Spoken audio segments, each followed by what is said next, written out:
Love them or hate them. Perhaps no other architectural style elicits the emotional reaction that brutalism does. Raw, bold, and often misunderstood. These concrete structures have shaped our urban landscapes for decades. Some see them as architectural masterpieces, while others find them cold and oppressive. But what exactly is brutalism? How did this style emerge? And why does it provoke such strong reactions? Let's dive into the world of this controversial architectural style. But first, if you love architecture, don't forget to hit the like button and subscribe for new videos every week here at ArchDaily. Now, back to the story. Brutalism emerged during the 1950s among the reconstruction projects of the post-war era, when architects were seeking new construction methods that were efficient and affordable to rebuild cities destroyed by conflict. Reinforced concrete was an ideal material for this purpose, as it was strong, durable, and relatively inexpensive. At first, it was used for government buildings, social housing buildings, and shopping malls, in order to make functional and low-cost buildings, based mainly on the repetition of floors. However, it was later adapted for other uses such as schools or even housing. It was not until 1955 that the term brutalism was first used to describe this new architectural style characterized by the use of rough and unfinished concrete surfaces. The term was coined by British architectural historian Rainer Banham, who took it from the French béton brut, which means raw concrete.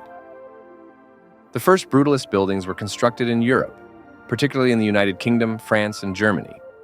Some of the most well-known examples of brutalism include Le Corbusier's Unité d'Habitation in Marseille in 1952, the Boston City Hall by Coleman, McKinnell, and Knowles in 1968, and Dennis Lasdun's Royal National Theatre in 1963. In the Soviet Union, brutalism became a dominant architectural style, especially during the Cold War. This period was marked by the reconstruction of cities devastated by World War II and the search for an architectural language that symbolized the power and modernity of the communist regime. As in other places, Soviet brutalism emphasized functionality, along with aesthetic expression. Buildings were designed to serve specific purposes, such as governmental, educational, or cultural institutions, but also aimed to stand as symbols of state power. Brutalism also had a significant presence in Latin America, where several architects adopted this style to create distinctive and monumental buildings, especially during the 1960s and 1970s. Some examples of brutalist architecture in Latin America include the Ciple building in Santiago, Chile, the Teresa Carreño Theater in Caracas, Venezuela, the Centro de Exposiciones in Salvador de Bahia, Brazil, the Bank of London in South America in Buenos Aires, Argentina, and many more. The impact of brutalism is not limited to architecture. It has also left its mark on the film industry, fashion, and design. Many films have used brutalist buildings as settings, taking advantage of their imposing appearance and unique aesthetics to create captivating atmospheres.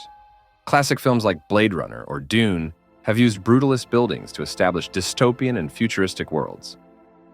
The striking and often somber aesthetic of brutalism has been leveraged to represent environments that convey a sense of oppression or alienation.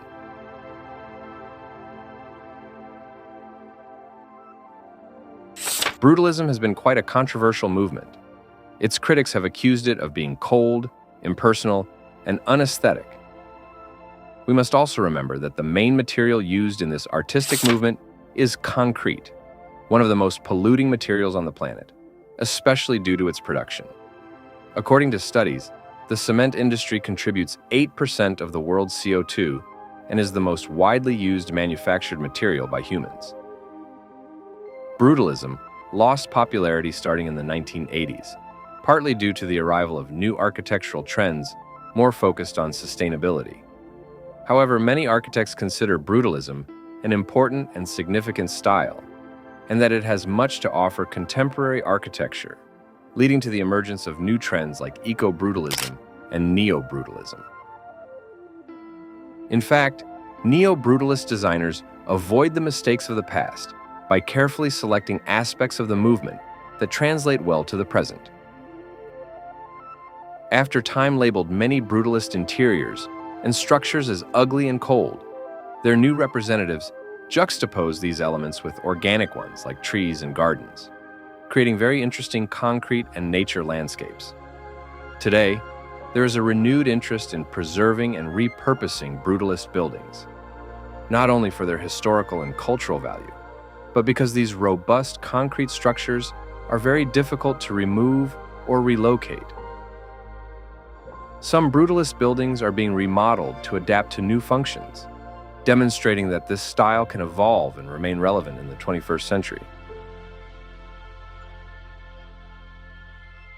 As we wrap up our journey through the history of brutalist architecture, it's clear that this style has left a complex and indelible mark on the world.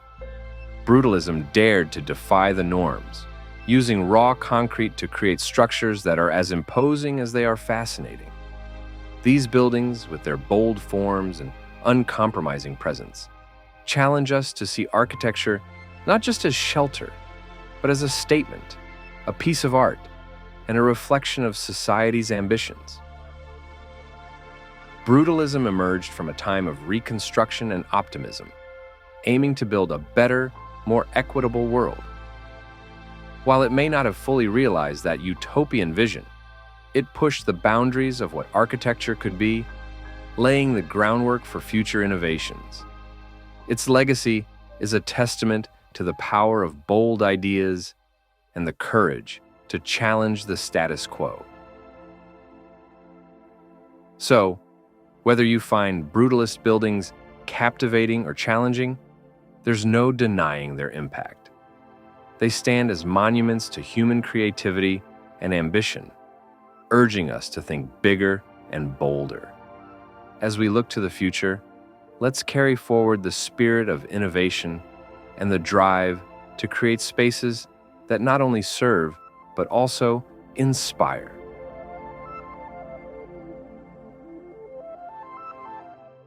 Thank you for watching. Let us know in the comments below, what do you think about brutalism? If you want to read more about this style of architecture, visit ArchDaily.com. Don't forget to like this video, subscribe, and stay tuned for more architectural journeys. See you soon.